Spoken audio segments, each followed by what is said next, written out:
Hi, Chad again. Listen, today I want to cover another very important thing. Most of the close quarter combat evolved concepts and techniques work wonderfully against all size opponents. Now, I'm a small guy, I'm only 5'4".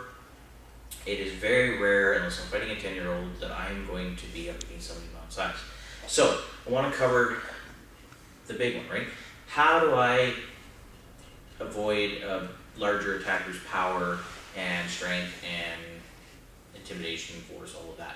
So I'm going to break it into two videos. Today's I'm going to cover about some tips on how to avoid the force or their attack. Okay. First thing I want you to do is something that was explained to me a while back by somebody I really respect in the martial arts community, and it just really opened up my eyes, because as a small guy, I was always like, yeah, how am I gonna do this and that, and I spent my whole life in martial arts, so there was aspects that I like to do. For the most part, it was all self-defense, but there was some would be, you do some competition, some schools, and you train for head kicks and things like that, some kickboxing, and so reach became a huge factor. But what I came to realize is that two things work in the small person's favor. All right, if a really tall guy attacks you, or you're training with a big guy, for example, and I've trained with somebody who is 7'1". I love this story, but anyway, that's a huge 5'4", 7'1" is a huge reach disadvantage, all right? So what I want you to do is, if maybe you're a shorter person, get up on a chair, get a stool, get something, and understand where they're coming from. It's really hard to imagine as a small person a larger attacker, right? Or you being that attacker. It's hard to walk a mile in their shoes because, well, I can't even fit in their shoes for one. So if I'm on a step and I'm looking right as I am now, I'm looking up. That's a whole different vision. They're going to be looking down. So I want you to imagine you're on a step, or if you actually have one hand, you get up on that stool and look down. Then I want you to reach your hands out. Okay, when you reach your hands out to grab or punch, realize how much that they're giving up by punching down. Okay, now we're not talking this, even though still, when you punch down, it's scientifically proven that you're going to generate less power than punching up. All right, nobody goes to the gym and gets in a bench press situation, does this.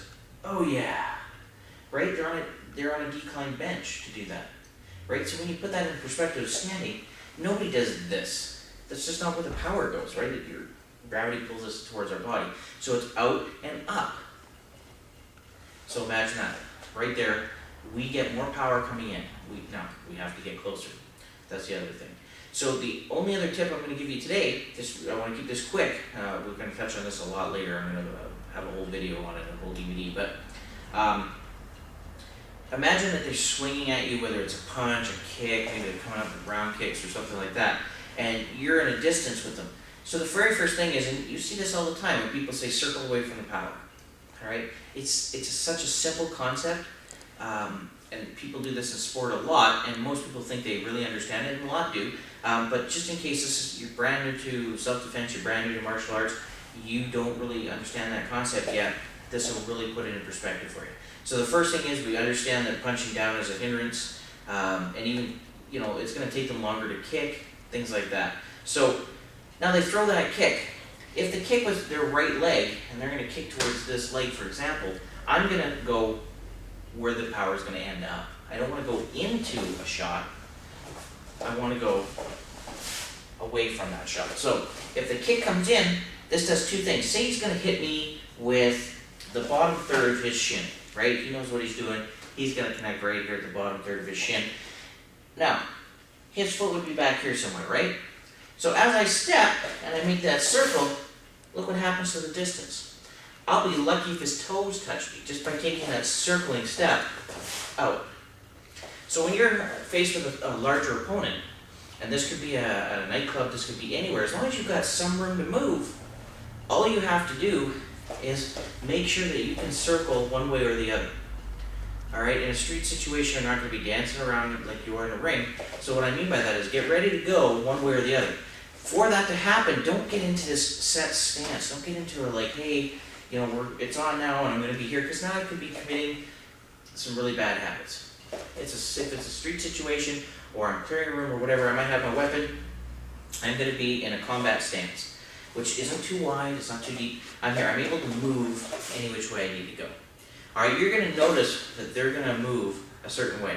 When they do, be ready to go away from that power. At the worst case, you get hit and you're covering up and they throw a punch. If I'm here, I get hit on the side of my head. If I get hit here, and maybe my mouth is open, I'm talking, lights out, I'm down. I get here, anybody gets hit with a good one, they could go out, right? So I don't want to get hit here, so what's my instinct? I'm going to bring my hands up. When I circle, now it's hitting my arms. Okay? This is the worst that's going to happen. I'm going to get hit here, I'm going to cup, take that force on the hands. Might even break his hand by turning that angle. He's expecting to hit like this, you turn that angle, now he's hitting with the knuckles. Alright, so hopefully these tips help you out, and stay tuned in next email, I'll send you some more.